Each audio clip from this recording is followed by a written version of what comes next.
Podemos? Sim. Boa noite, caros companheiros de doutrina espírita. Estamos iniciando a nossa reunião doutrinária de hoje. Para que nós possamos fazer a harmonia de nossa reunião, nós vamos passar a palavra para o senhor Jaime Ferreira, que vai, então, fazer essa harmonização para nós com algumas canções. Que Jesus o possa abençoar. Boa noite a todos e a todas que nos acompanham aqui nesta live, neste momento em que nos irmanamos, né? Eu vou iniciar esse preparo de ambiente com a canção Gratidão a Deus, de João Cabete.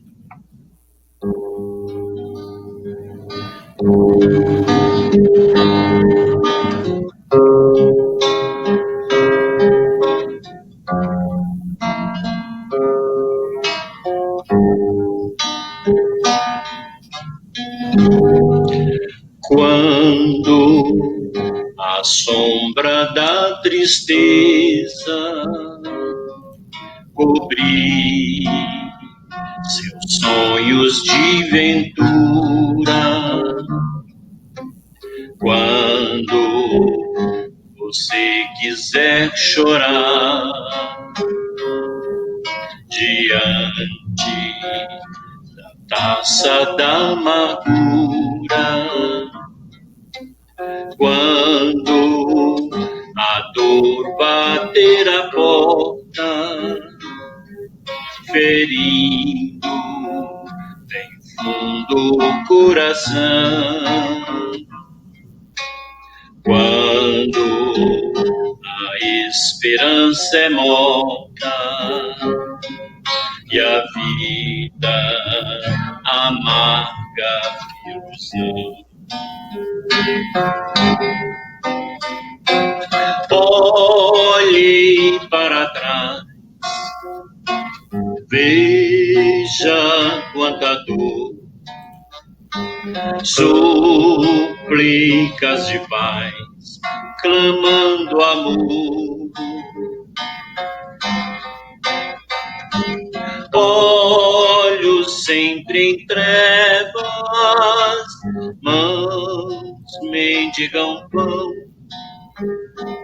bocas que não falam e risos sem razão. Deixe de chorar, volte a sorrir. Você é tão feliz, volte a cantar. Faça uma prece, seja grato a Deus. Ele sempre abençoa os filhos seus. Faça uma prece, seja grato a Deus. Ele sempre abençoa os filhos seus.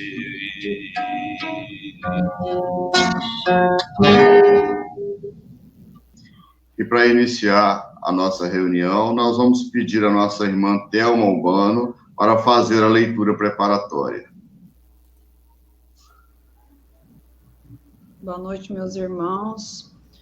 Vamos ler, então, uma mensagem do Evangelho segundo o Espiritismo. Bem-aventurados os aflitos, o suicídio e a loucura. A calma e a resignação, auridas na maneira de encarar a vida terrestre e na fé no futuro, dão ao espírito uma serenidade que o melhor preservativo contra a loucura e o suicídio. Com efeito, é certo que a maioria dos casos de loucura são devidos à comoção produzida pelas vicissitudes que o homem não tem força de suportar. Se, pois, pela maneira que o Espiritismo faz, encarar as coisas deste mundo, ele recebe com indiferença, com alegria mesmo, os reveses e as decepções que o desesperariam em outras circunstâncias. É evidente que essa força que o coloca acima dos acontecimentos preserva sua razão dos abalos, que sem ela sacudiriam-no. Ocorre o mesmo com o suicídio, excluídos aqueles que se efetuam no estado de embriaguez e loucura, e que podemos chamar inconscientes. É certo que, quaisquer que sejam os motivos particulares, têm sempre por causa um descontentamento. Ora, aquele que está certo de não ser infeliz senão por um dia, e de serem melhores os dias seguintes, tem facilmente paciência. Ele só se desespera se não vê o termo para seus sofrimentos. Que é, pois, a vida humana em relação à eternidade, senão bem menos que um dia? Mas, para aquele que não crê na eternidade, que crê que tudo nele se acaba com a vida, se está oprimido pelo desgosto, pelo infortúnio, não vê seu termo, senão na morte. Não esperando nada, acha muito natural, muito lógico mesmo, abreviar suas misérias pelo suicídio.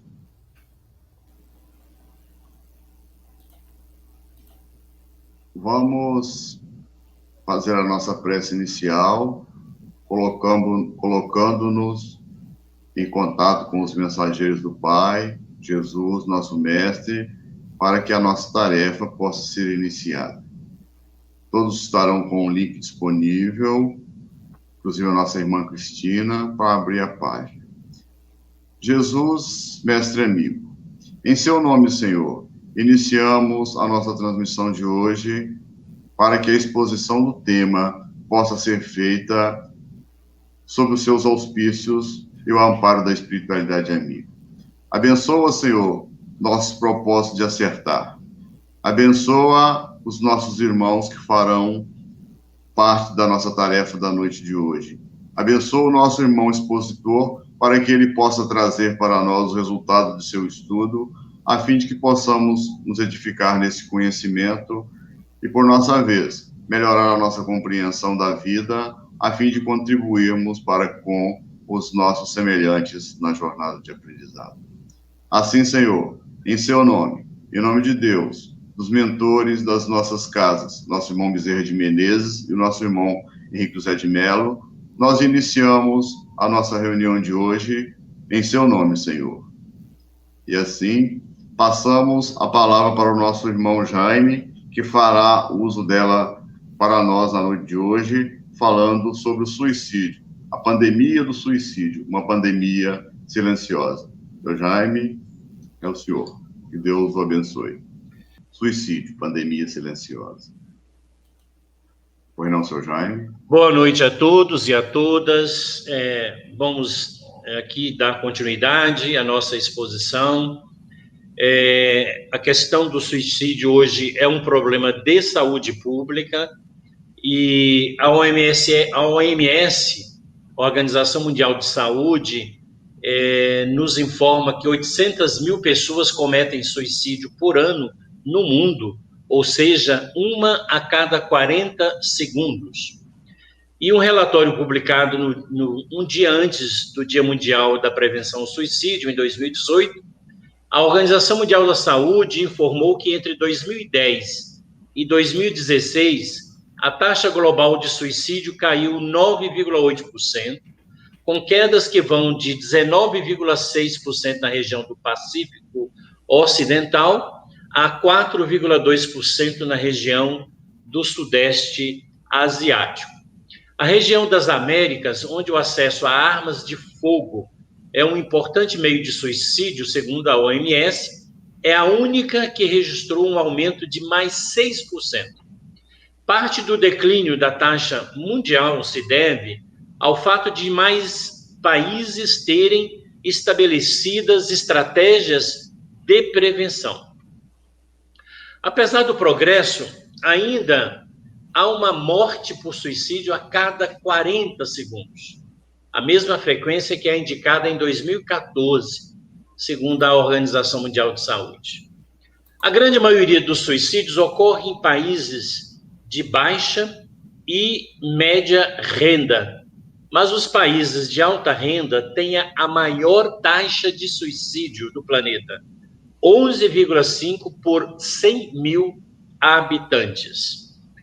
As taxas de suicídio na África, Europa e Sudeste Asiático estão acima da média mundial de 10,5 por 100 mil habitantes, enquanto a região do Mediterrâneo Oriental tem a taxa mais baixa. De acordo com comparações internacionais, a Guiânia, antiga colônia britânica entre Venezuela e Suriname, é o país com a maior taxa de suicídio per capita. Vejam só, 30,2 por 100 mil habitantes, com um alto número de ingestão de pesticidas. Depois da Guiânia vem a Rússia, onde o excesso de álcool é responsável pela alta taxa de suicídios. Entre os outros países com altas taxas estão também Lituânia, Lesoto, Uganda, Sri Lanka, Coreia do Sul, Índia e Japão. Na França, a taxa é de 12,1 por 100 mil habitantes. Por gênero, é de 6,5 por 100 mil mulheres e de 17,9 por 100 mil homens. Essa diferença importante entre homens e mulheres é vista em todo o mundo, com poucas exceções, como na China, 8,3 por 100 mil mulheres e 7,9 por 100 mil homens. Essa diferença de gênero é geralmente maior nos países ricos. Os métodos mais comuns de suicídio são enforcamento, envenenamento por pesticidas e armas de fogo. Segundo a OMS, a redução do acesso a pesticidas pode reduzir as taxas de suicídio, como demonstraram as iniciativas no Sri Lanka e também na Coreia do Sul.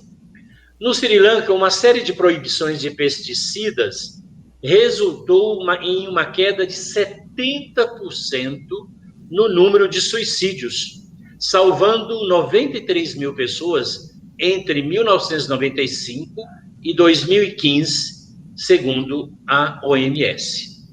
No geral, pouco mais da metade de todas as pessoas que cometem suicídio têm menos de 45 anos. Entre a faixa etária de 15 a 24 anos, o suicídio é a segunda principal causa de morte, depois dos traumas causados por acidentes rodoviários. Vejamos então agora um pouco das estatísticas referentes ao Brasil, ao nosso país.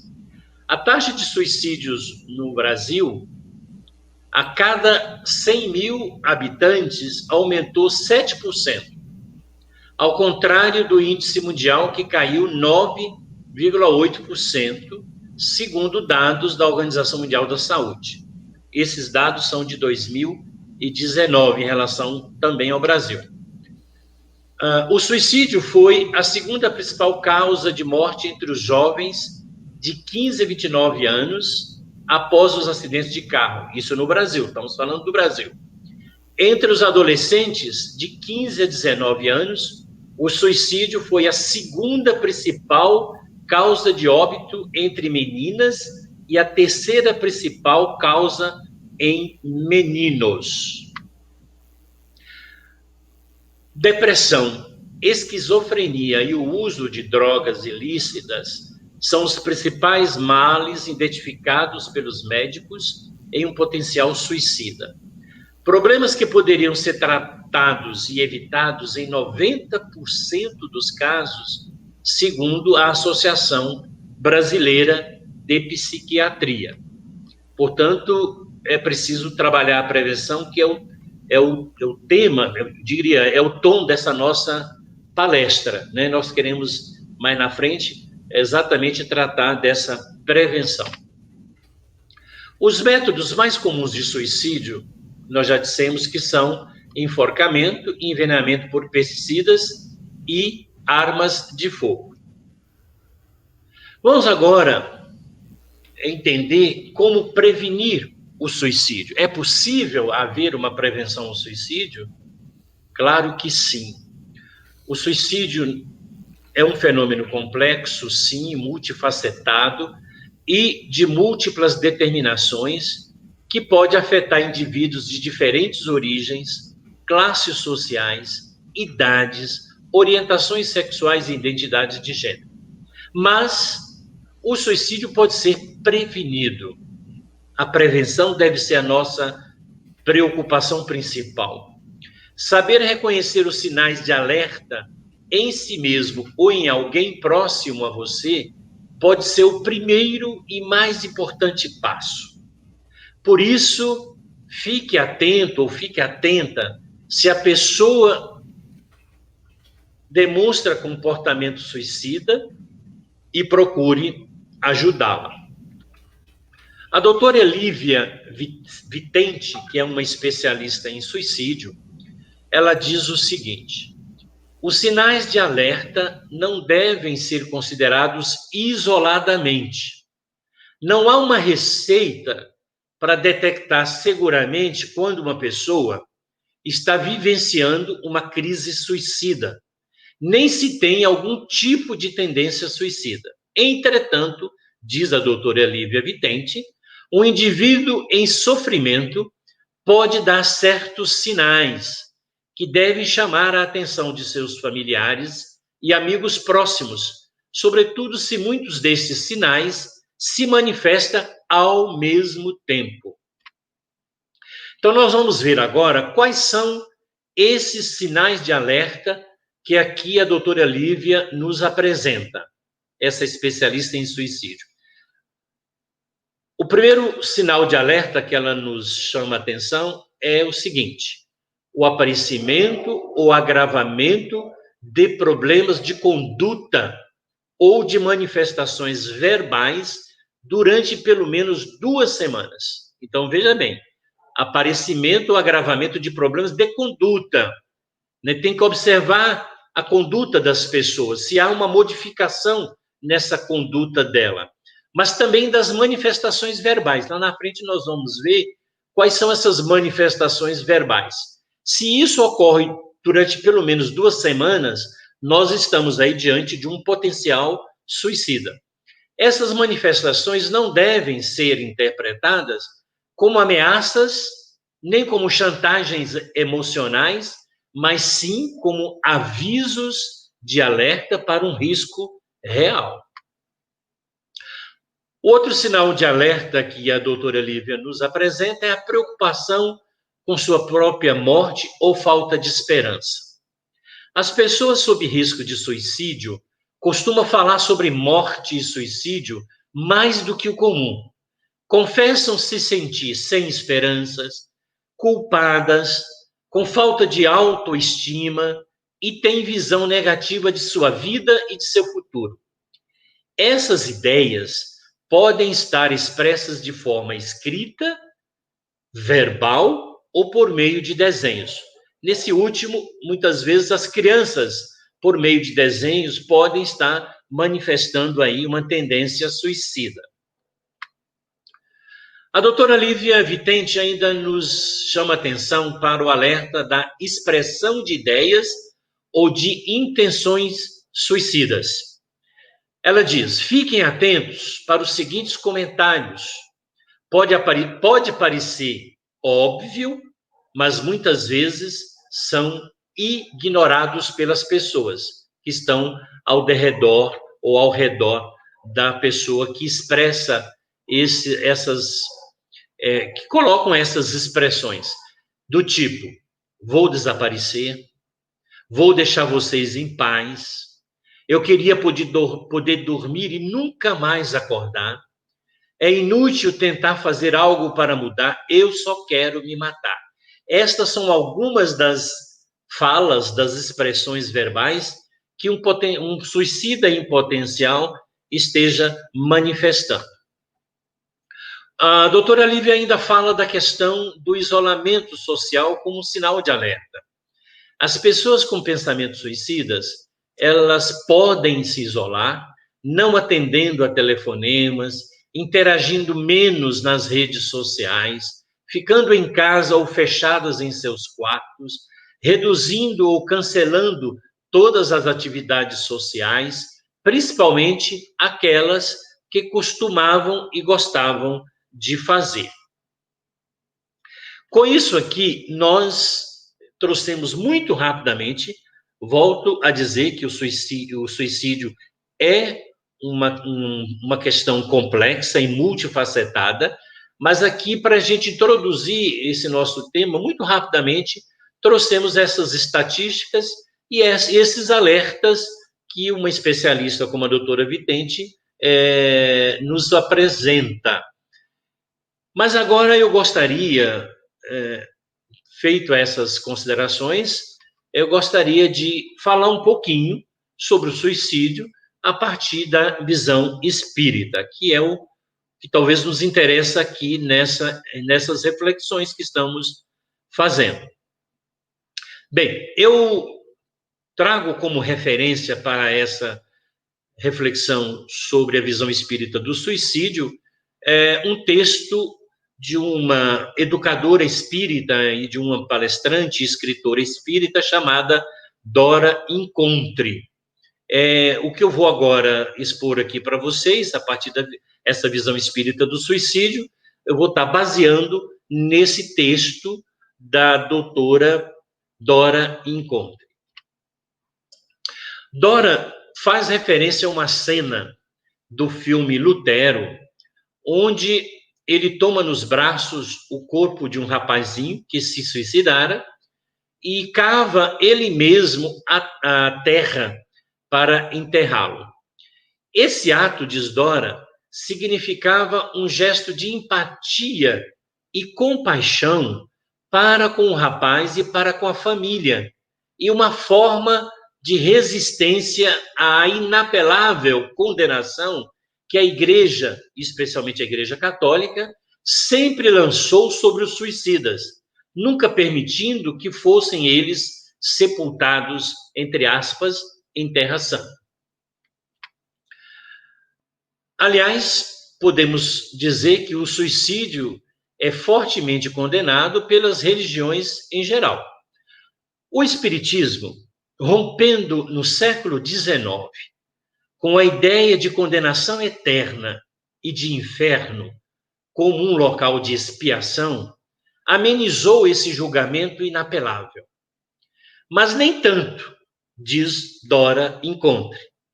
As reverberações atávicas da Igreja ainda ressoam hoje no movimento espírita, como veremos.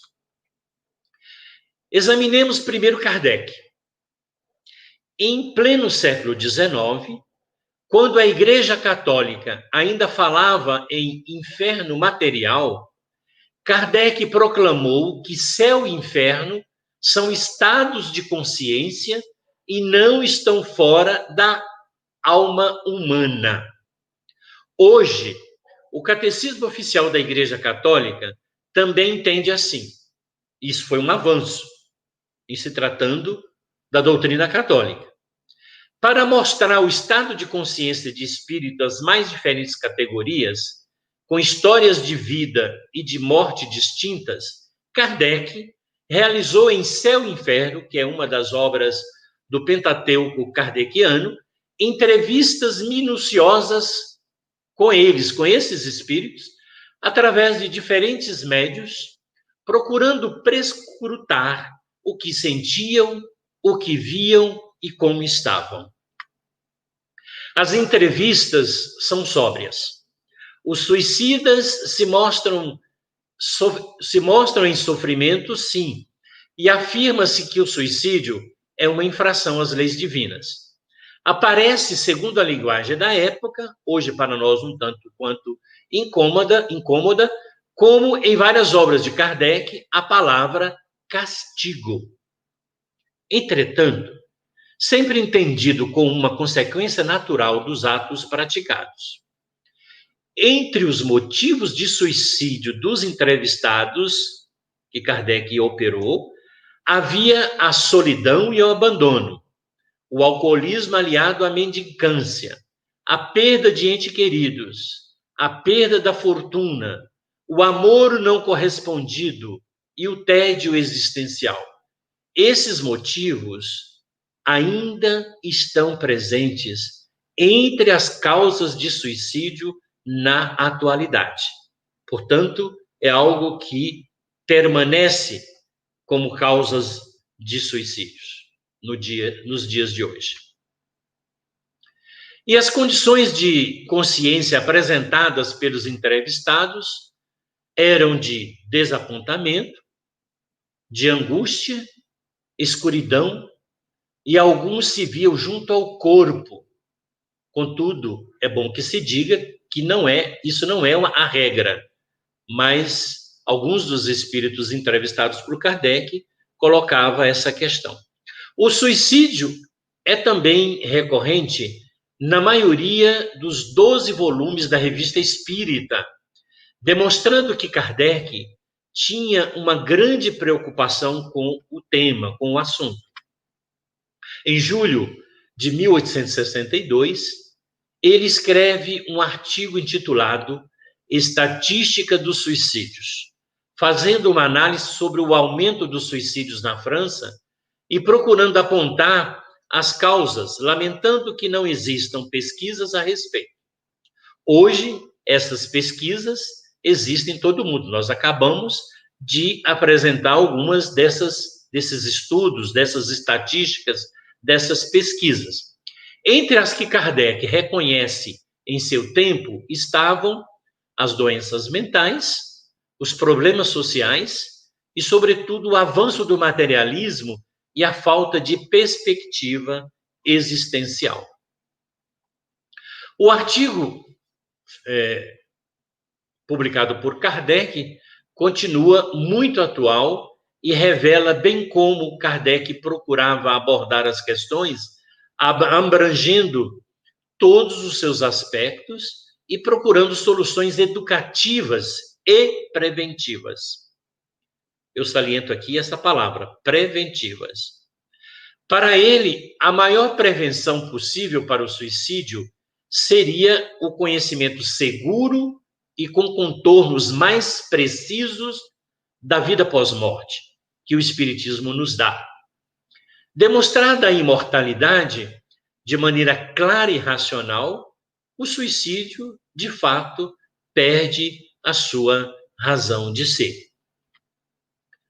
No Brasil, como sabemos, e inclusive isso hoje é objeto de teses acadêmicas feitas por pesquisadores não espíritas, mas já era opinião de um Herculano Pires, por exemplo.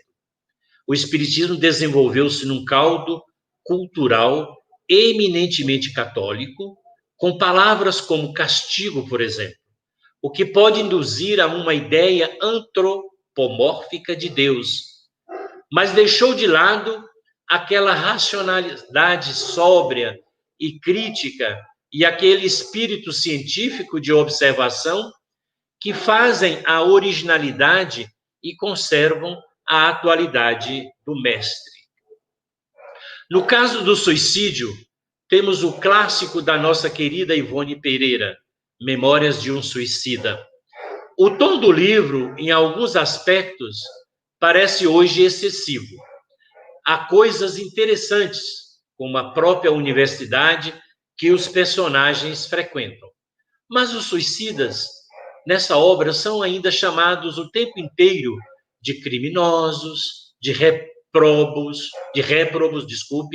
de condenados, e causa espécie também a descrição pavorosa daquele vale nas trevas profundas, para onde foram arrastados e aprisionados como se fosse uma espécie de campo de concentração de suicidas. Um caso de suicídio relatado, por exemplo, No livro Missionários da Luz, de André Luiz, psicografia de Chico Xavier, não descreve o espírito no chamado Vale dos Suicidas, e muito menos os entrevistados de Kardec. Outras narrativas, por outros médiuns brasileiros, seguem trilhas parecidas ao livro de Ivone Pereira, que nós aqui referimos, né? Tudo muito pesado, determinista, condenatório. Não há as nuances do pensamento de Kardec, que a toda hora avisa que cada caso é um caso e que há muitas atenuantes e que há causas psíquicas, sociais, filosóficas dos suicídios e que, portanto, precisamos preveni-los.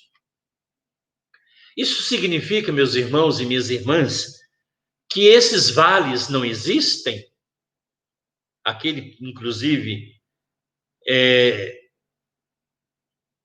trazido no livro Memórias de um Suicida, será que esses vales não existem? Que são ilusões dos médiuns?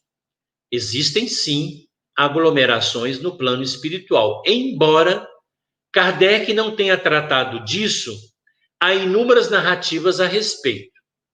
Mas não são lugares necessários a que as pessoas irão. São espíritos reunidos na mesma afinidade de pensamentos, que projetam um ambiente consciente ou inconscientemente e vivem nesta mesma faixa vibratória. E de lá podem sair na hora em que mudarem o vetor vibratório. Portanto, não estão condenados a viverem nesses universos vibratórios eternamente. Mudou o vetor vibratório, o espírito vai ter a possibilidade de se libertar desses espaços que a sua própria mente, a sua própria consciência criou. Há muitos espíritas que pensam que ao desencarnarem passarão um período no umbral, como os católicos achavam que iriam passar necessariamente pelo purgatório.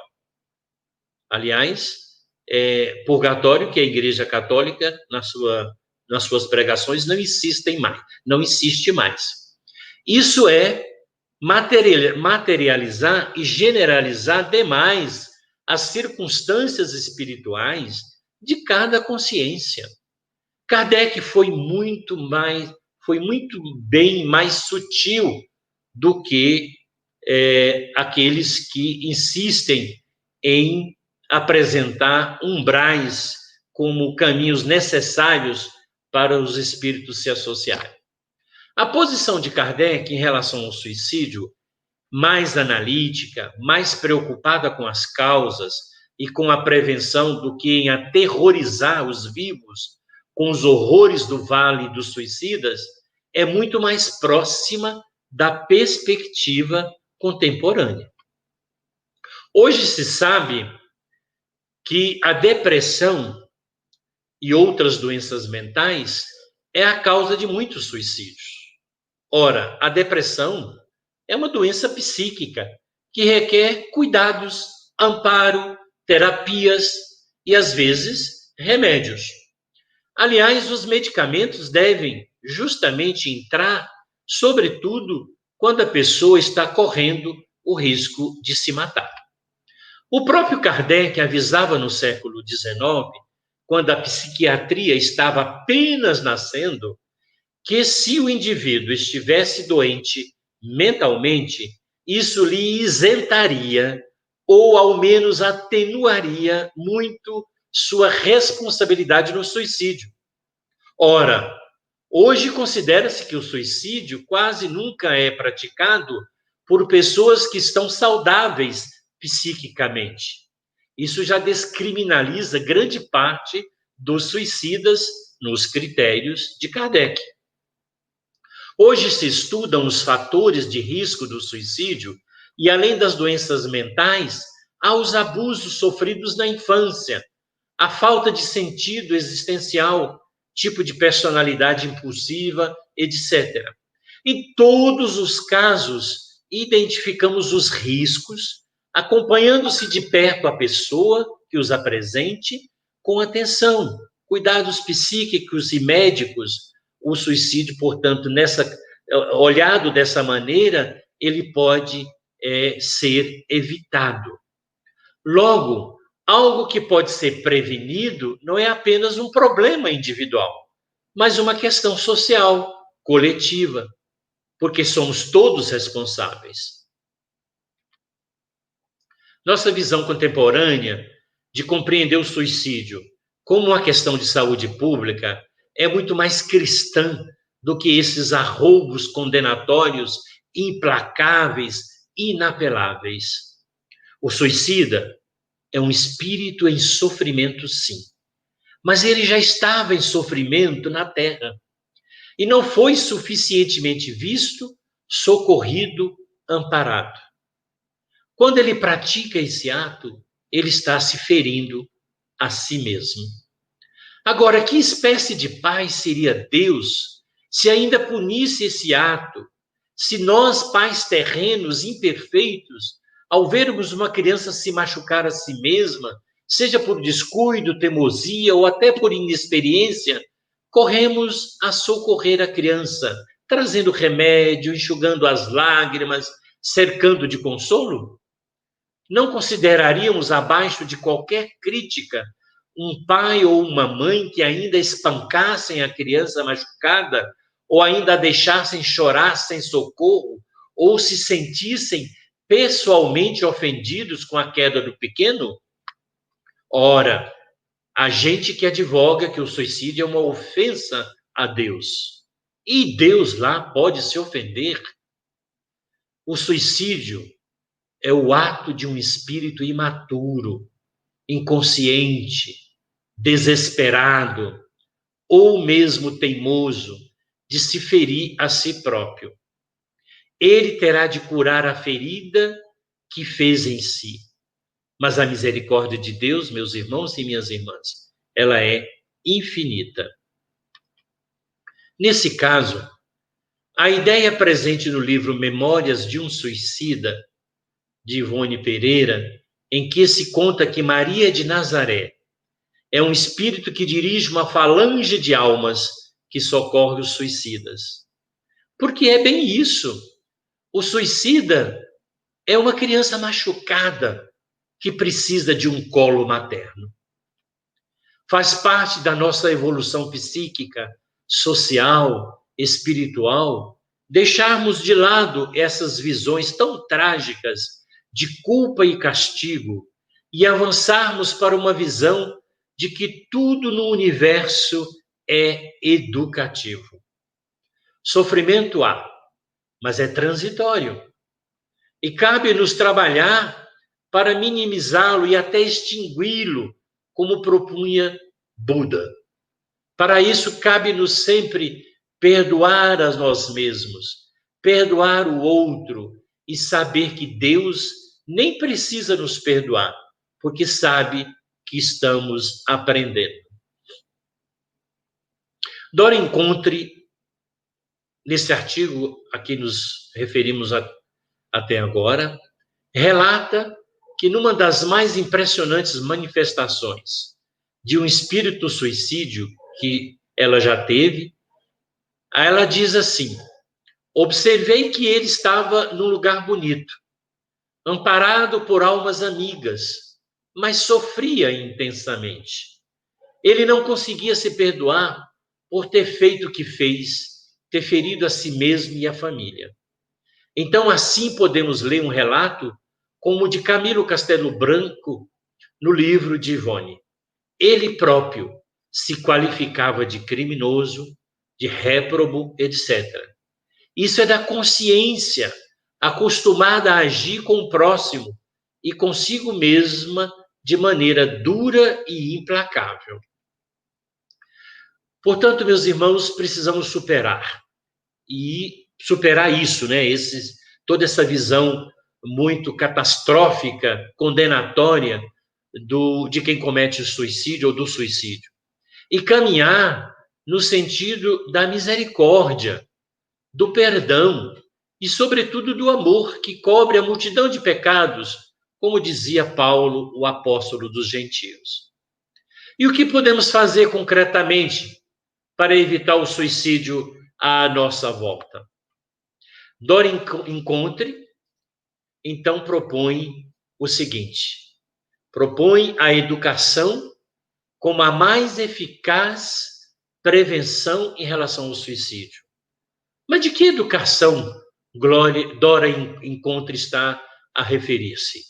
Não é certamente essa que é dada nas escolas, que nem a função de instruir faz bem feita, mas sim uma educação que procure cercar o indivíduo de fortes e sólidos afetos, de modo que ele nunca se sinta sozinho.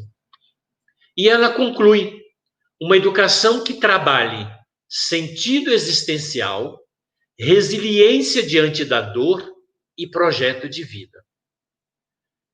E, sobretudo, uma educação que cuide desde cedo da espiritualidade e que abra uma perspectiva de eternidade e de transcendência para as pessoas.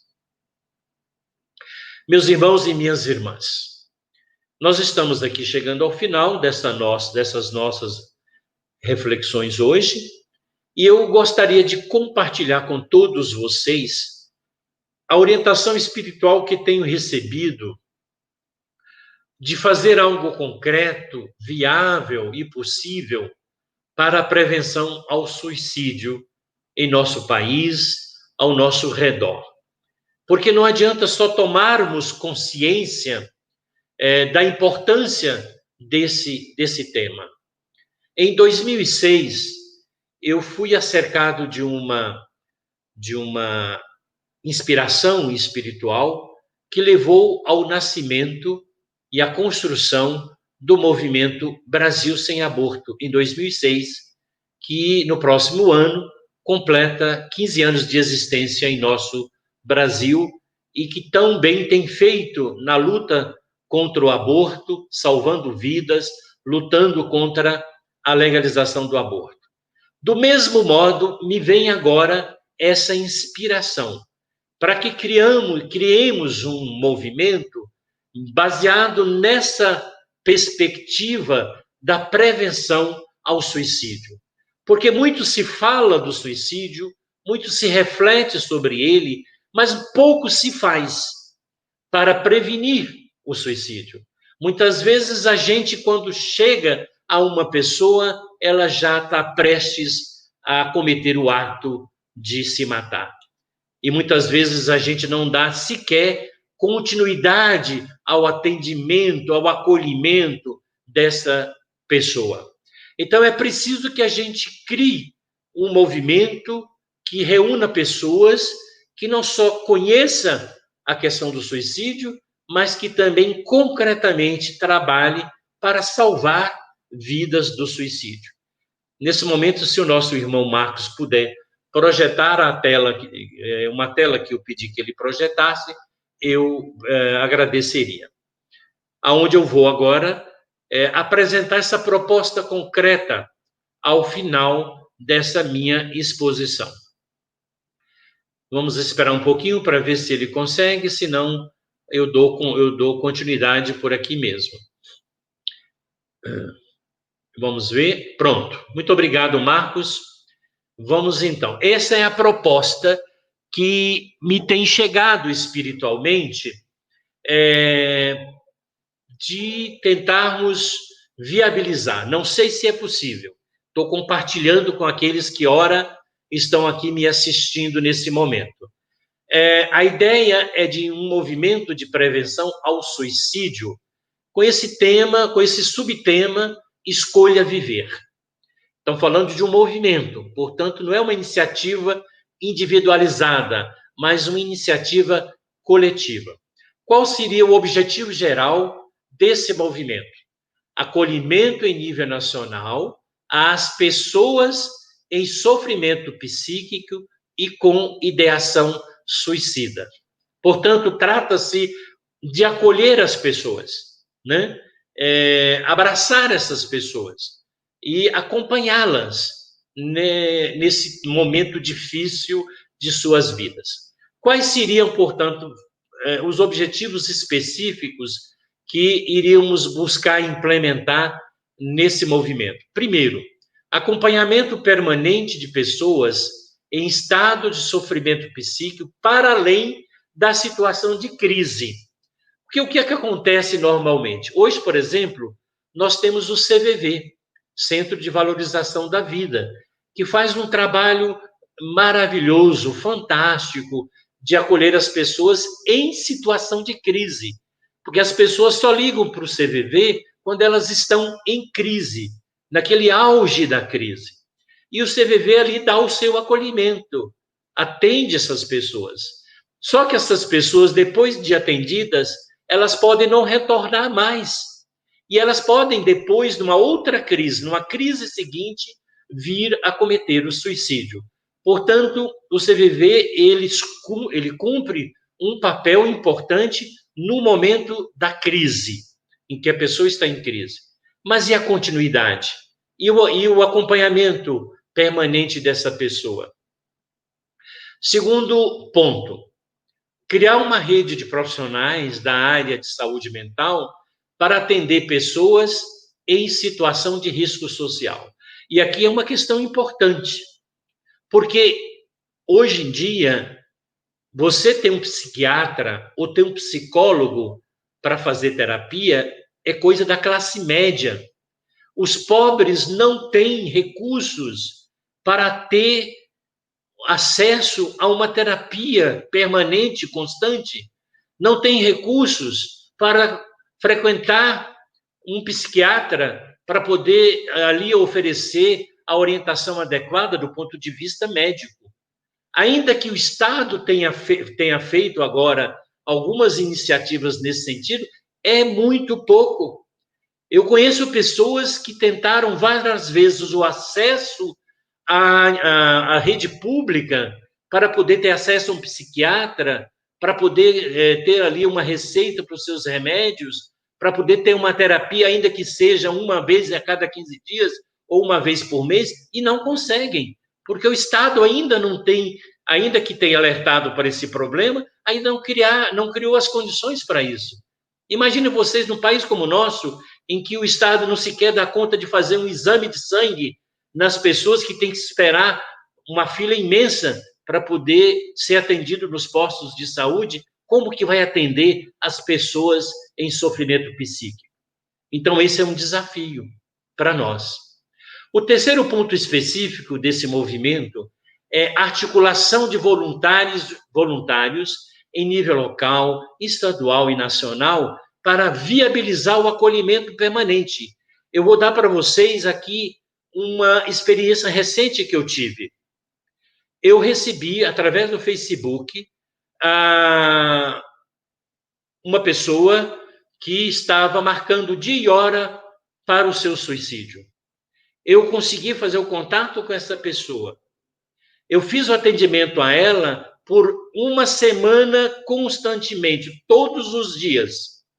Às vezes, duas ou três vezes por dia, evitando que ela colocasse em prática a ideação suicida. Já faz mais de 2 meses e ela não se matou. E eu ainda, até hoje, todos os dias, hoje eu mando uma mensagem de otimismo, de esperança. Ela mora lá no Rio de Janeiro.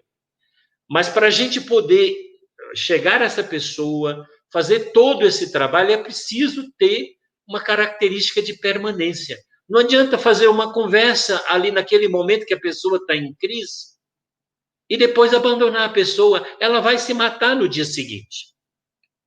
Então é necessário que haja uma articulação de voluntários em nível local, estadual e nacional para a gente viabilizar o acolhimento permanente. Aqui eu não estou falando de psicólogos e psiquiatras, estou falando de todos nós, como voluntários, e acompanhando essas pessoas. Quando precisar de mandar para o psicólogo ou para o psiquiatra, se a pessoa não tem condições, a gente viabilizar isso. E por último, meus irmãos, desculpe, minha boca ficou seca um pouquinho aqui.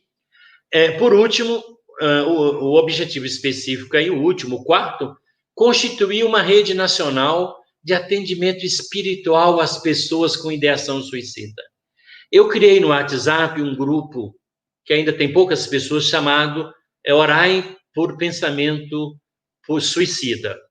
O título não dá para ser mais do que isso lá no WhatsApp, mas sempre que tem um caso que a gente está atendendo, a gente coloca naquele grupo para que as pessoas façam vibrações, orem por aquela pessoa. Não importa se essa pessoa está a quilômetros, a milhares, centenas, milhares quilômetros de distância, mas ali a gente cria uma rede de vibrações, de oração para essas pessoas. Nas casas espíritas, essa pessoa é levada para as mediúnicas de desobsessão, para ajudar essa pessoa, porque quase sempre todo suicida tem ali uma rede de obsessores que ficam fazendo com que ele realmente vá ao suicídio. Então, é preciso fazer esse trabalho conjuntamente.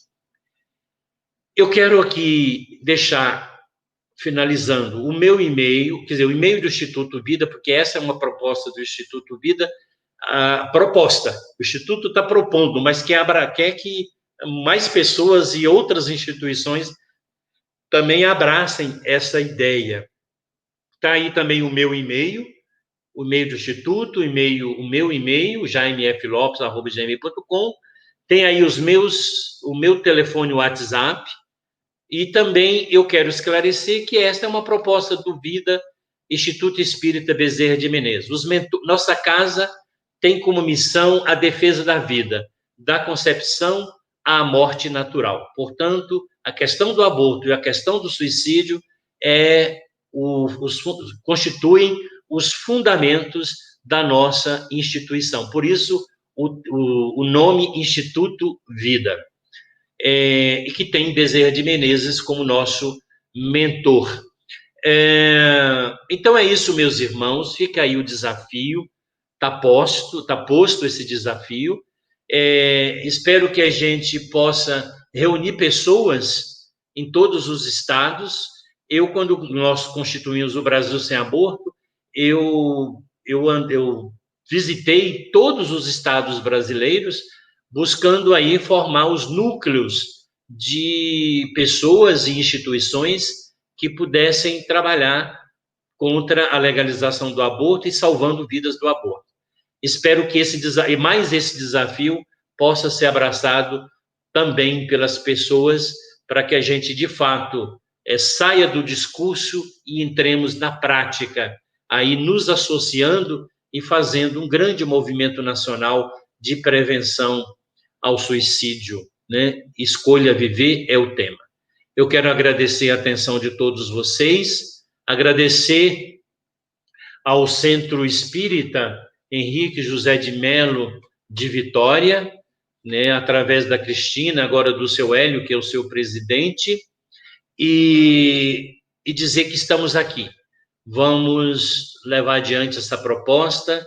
Ela não é minha, eu tenho certeza que ela vem do alto, porque o suicídio no Brasil também é uma pandemia silenciosa e que nós precisamos fazer a nossa parte. Meu muito obrigado a todos vocês. Tenham todos uma boa noite. Fiquem em paz com Jesus. Eu passo a palavra agora para o senhor Hélio. Nós agradecemos ao seu Jaime pela exposição, pela disponibilidade de partilhar conosco. É um tema bastante relevante. A gente tem notícia de pessoas do nosso conhecimento que praticam suicídio, alguns que tentam, outros que têm ideação suicida. Então, isso é uma coisa bem constante em nossos relacionamentos. Que esse tema possa, então, ganhar a nossa adesão e que as nossas casas possam colocar esse tema nas nossas vibrações. Eu gostaria de pedir ao Éder, se ele puder, para fazer a prece de encerramento. Éder, você está disponível? Se não estiver, eu faço por aqui.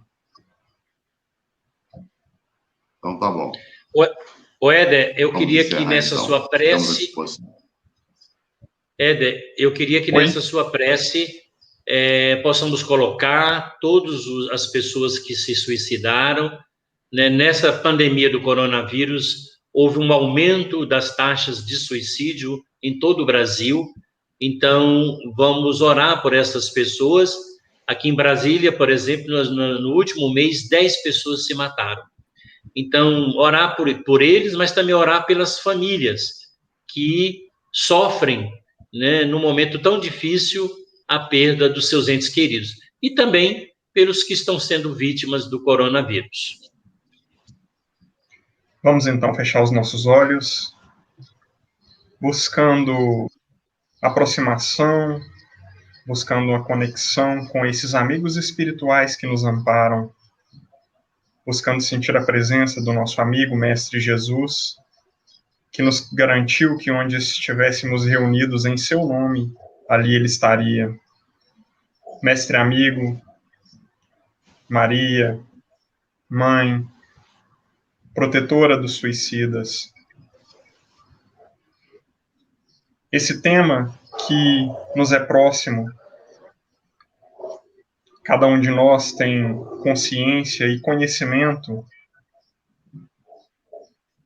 de alguém próximo ou próximo de algum conhecido que escolheu o suicídio como meio de deixar a vida.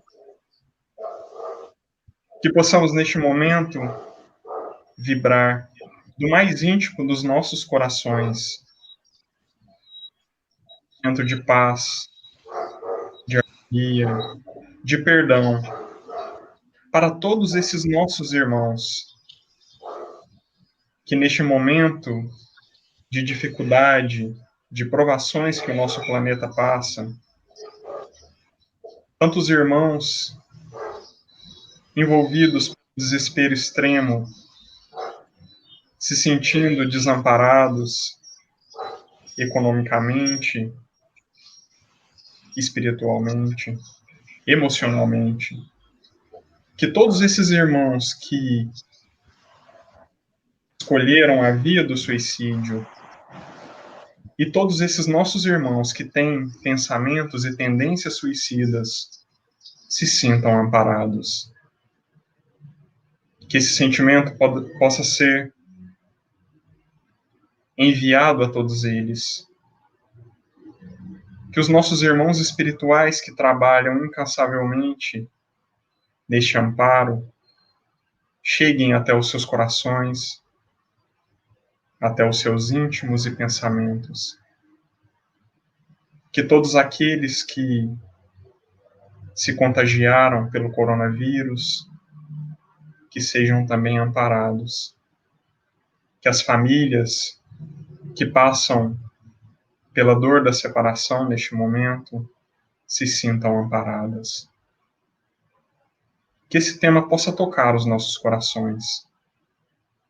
Que nos coloquemos postos para o trabalho.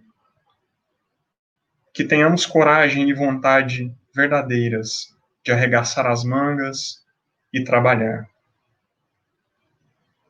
O convite foi feito. E o que Jesus espera é que façamos a nossa parte. Que sejamos as suas ferramentas. Que sejamos as suas mãos sobre a terra. Que sejamos os seus braços a abraçar aqueles que se sentem desamparados. Que sejamos Jesus. Que sejamos Jesus. Que assim seja.